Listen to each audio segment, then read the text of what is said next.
I worry. You never show up late, and you don't make mistakes. I'm not in a hurry, no. I'm walking at your pace, 'cause you showed a better way. In the night, I won't be afraid. You're by my side, so I know I'm okay. So I will sing at the top of my lungs, the loudest praise, and it goes like, hey, you never change. Your love is strong and it won't fade away. And oh, you never let go. Every day I will sing your praise. I will sing your praise. Praise, praise. I will sing your praise. Praise. My maker, yeah, you are. You call me by my name since before the earth was made. The whole world's creator, yeah. You put the stars in space and the smile on my face. In the night, I won't be afraid. You're by my side, so I know I'm okay. So I will sing at the top of my lungs, the loudest praise, and it goes like, hey, you never change. Your love is strong and it won't fade away. And oh, you never let go. Every day I will sing your praise. I will sing your praise. Praise, praise. I will sing your praise. Praise.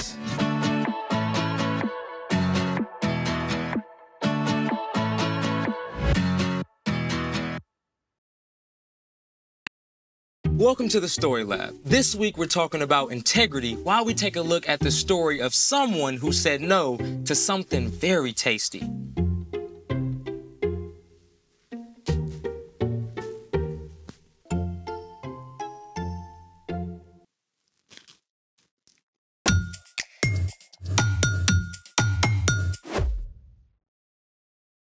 Hey, I'm Carter. And I'm Zeke. We're talking about integrity, which is choosing to be truthful in whatever you say and do.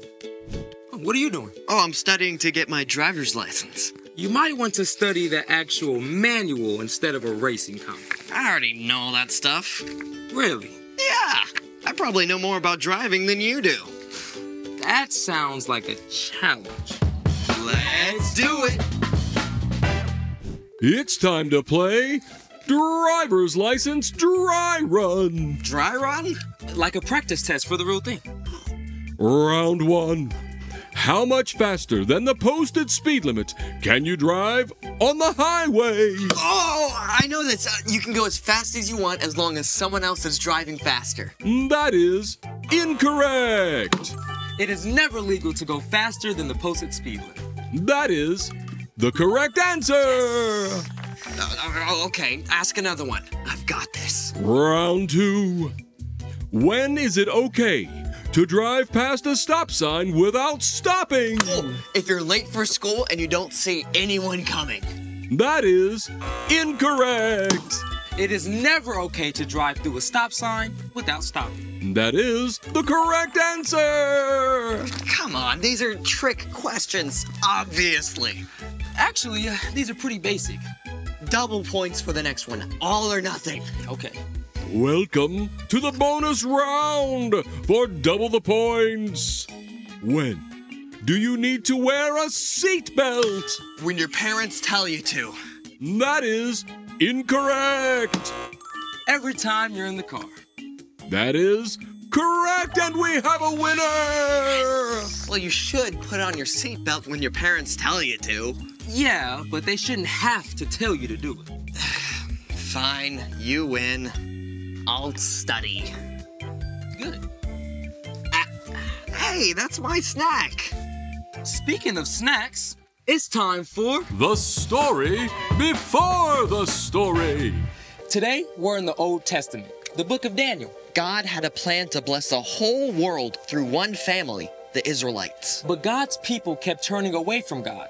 It seemed every good king who led the people to follow God's laws was followed by a foolish king who led the people to do terrible, wrong things. At last, God's people were attacked by Nebuchadnezzar, the king of Babylon, which is where our story starts. Take it away. Hey everyone, I'm Brian. Over and over, the kings who led God's people turned away from God. Finally, they were conquered by King Nebuchadnezzar of Babylon. I hereby declare you're under the rule of King Nebuchadnezzar. The Babylonians took treasure from God's temple. Our God will love these. They also captured many of God's people and marched them across 500 miles of wild desert to Babylon. There, King Nebuchadnezzar gave orders to his chief official, Ashpenaz. Oh, Ashpenaz, bring me some of the Israelites to train and serve in my palace. They must be strong, intelligent, handsome, and able to adapt to life in Babylon. 4 of these young men were Daniel, Hananiah, Mishael, and Azariah. Teach them our language and our literature. I must have the best and the brightest. The chosen young men were to go through 3 years of training and eat food from the king's own table. King Nebuchadnezzar was determined to shape everything they would think, say, and do so they could serve in his palace. The first thing the chief official did was to change their names. Name? Mishael? I'm going to call you Meshach. Meshach is really close to Mishael, so... Next. Name? Hananiah. Shadrach. That's not even close. Next. Azariah. Abednego. Next. Daniel. Belteshazzar. Can you spell that for me? Next. The 4 young men faced their next challenge at mealtime. They were given the same luxurious food and drink that the king himself ate. But God made it clear to Daniel and his friends that it was wrong to eat the king's food. Perhaps because it had been dedicated to the king's false gods.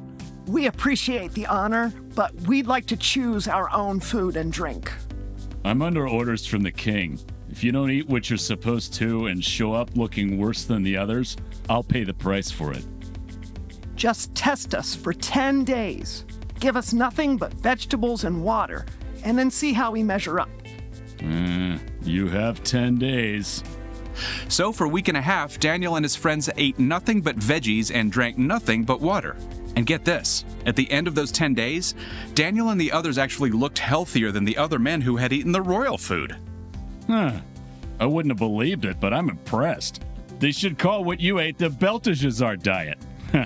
In addition to physical health, God gave Daniel and his friends a knowledge and understanding. Daniel could even understand dreams and visions. And at the end of 3 years, these young men were at the top of their class. King Nebuchadnezzar, I present to you the graduating class of 584 BCE. BCE? No idea. About that. Nebuchadnezzar examined the young men and found that Daniel and his friends showed more wisdom and understanding than any of the others. What lives if it is fed, but dies if you give it a drink? That would be fire. Amazing. When King Nebuchadnezzar asked Daniel and his friends for advice, he found it to be 10 times better than that of his other advisors. He gave the young men important roles and they served him for many years. The end. Wow. Daniel and his friends were ripped away from everything they knew. And then asked to do something they knew wasn't right. Yeah, that must have been some serious pressure, you know? But they still chose to honor God. So, what's our part in the story? Well, Daniel and his friends made a choice to do the right thing, even when they were in a brand new place where it would have been a lot easier to just go with the flow. It can be super hard not to just do what everyone else is doing. Even when we know it's not right. Yeah, you'll often have a chance to make a choice between what's easy and what's right. You might be hanging out with friends who want to watch a movie you know your parents would say no to. It would be super easy to just go along with it and watch it anyway. But you can choose to make a stand and not watch, even if your friends do. Or you might be taking a test that's super important to your grade. And if you just glance over, you could check your answers on a neighbor's paper. You can choose to keep your eyes on your own work, even if it's hard. Yeah, doing the right thing can be tough sometimes, but when you follow Jesus, God sends the Holy Spirit to be with you. Anytime you're struggling to do the right thing, you can ask God for help. Then you can make a wise choice, no matter where you are. Just like Daniel and his friends, you can stand up to stand out. Stand up to stand out. I like that. Yeah, pretty good, isn't it? Yeah. You got it. See you next time. So, here's the thing. Do what's right wherever you are. Want me to help you study? That'd be great. Ooh. So maybe cookies aren't exactly wrong, but after 2, there might be a wiser choice.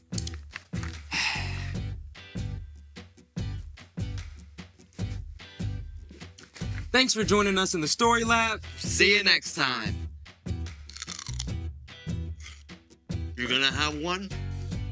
Go on. No, go on, take a bite. I don't want one of those. Go ahead. I took one. It's healthy, right?